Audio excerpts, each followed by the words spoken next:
Set on Cimarron Street in 1976 Los Angeles after an apocalyptic war that ravages the land with weekly dust storms, the novel details the life of Robert Neville in the months and eventually years after the outbreak of a pandemic that has killed the rest of the human population and turned infected survivors into vampires.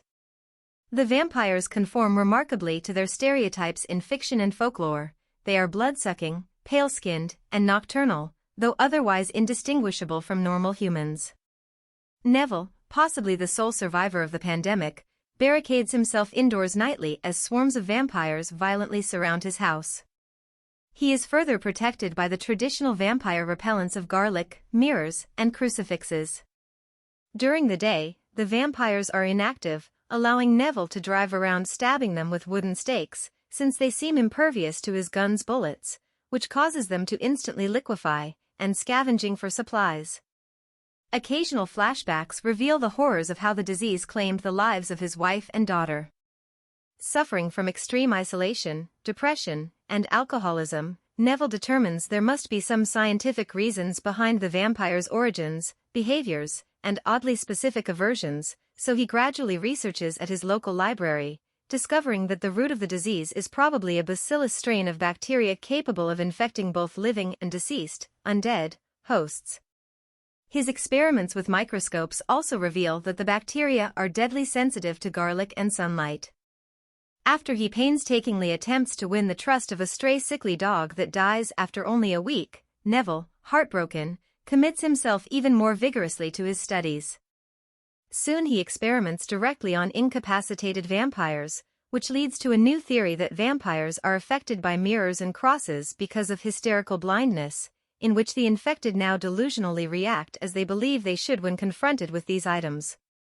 Neville additionally discovers that exposing vampires to direct sunlight or inflicting wide oxygen-exposing wounds causes the bacteria to switch from being anaerobic symbionts to aerobic parasites, rapidly consuming their hosts when exposed to air and thus giving them the appearance of instantly liquefying. However, he discovers the bacteria also produce resilient body glue that instantaneously seals blunt or narrow wounds, explaining how the vampires are bulletproof.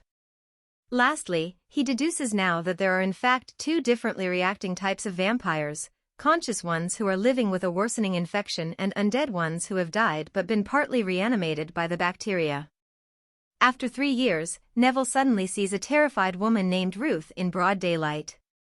The two cautiously gain each other's trust and even share a romantic embrace.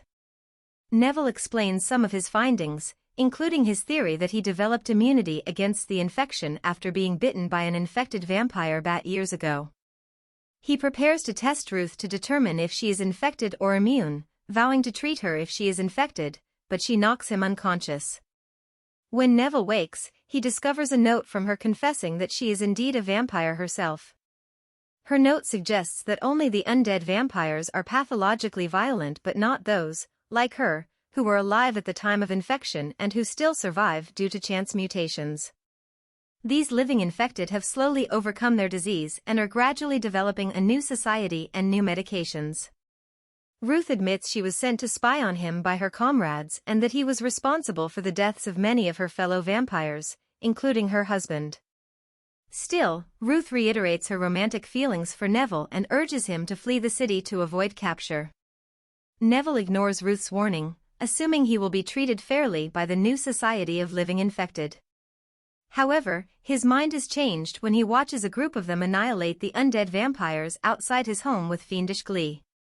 In a panic, Neville opens fire on them but is in turn shot and subdued. Imprisoned and dying, he is visited by Ruth, who informs him that she is a senior member of the new society but, unlike the others who perceive him as a murderer, she does not resent him.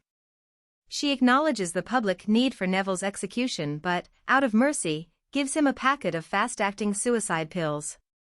Neville accepts his fate and asks Ruth not to let this society become too heartless. Ruth promises to try, kisses him, and leaves. Neville goes to his prison window and sees the infected staring back at him with the same hatred and fear that he once felt for them. He realizes that he, a remnant of old humanity, is now a legend to the new race born of the infection. He acknowledges that their desire to kill him, after he has killed so many of their loved ones, is not something he can condemn. As the pills take effect, he is amused by the thought that he will become their new superstition and legend, just as vampires once were to humans.